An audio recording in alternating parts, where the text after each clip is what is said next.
વિવાદિત સમા ફ્લાયઓવરને લઈને ધારાસભ્યએ પોતાનું નિવેદન આપ્યું છે। વડોદરામાં મેયર હતો ત્યારે બ્રિજને મંજૂર કર્યો હતો। સમા સહિતના અનેક બ્રિજને મંજૂરી આપી હતી।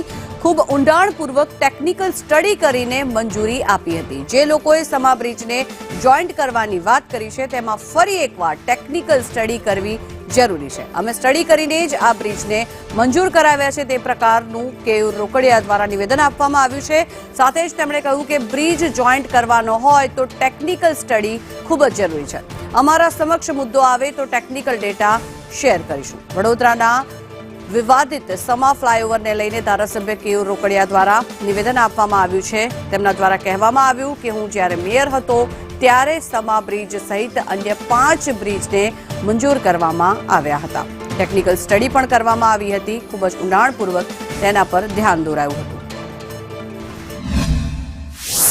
લોકોની ખૂબ મોટી જરૂરિયાતને સંતોષવા માટે આ ટેકનિકલ સ્ટડી કરીને જે તે સમયે આ મૂકેલા બ્રિજ છે।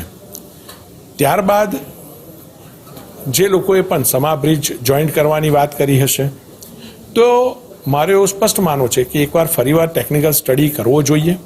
અમે જ્યારે બ્રિજને સ્ટડી કરીને મૂક્યા છે તો નવેસરથી જો એમને બદલાવ પણ કરવો હોય તો એની પાછળ ટેકનિકલ સ્ટડી હોવો જરૂરી છે। એટલે ભવિષ્યમાં જ્યારે અમારા સમક્ષ આ પ્રશ્ન આવશે ત્યારે અમે ટેકનિકલ સ્ટડી સાથેનો ડેટા શેર કરીને વાત કરીશું। હું પોતે એન્જિનિયર છું અને ડબલ પિયરના જગ્યા પર સિંગલ પિયર કરવાથી બ્રિજની સ્ટ્રેન્થ, બ્રિજની લાઈફને કોઈ નુકસાન નથી। સિંગલ પિયર કરવાના કારણે નીચે પાર્કિંગની સ્પેસ, નીચે ટ્રાન્સપોર્ટેશનની સ્પેસ હંમેશા વધતી હોય છે। તો એ નિર્ણય યોગ્ય નિર્ણય છે કોર્પોરેશનનો।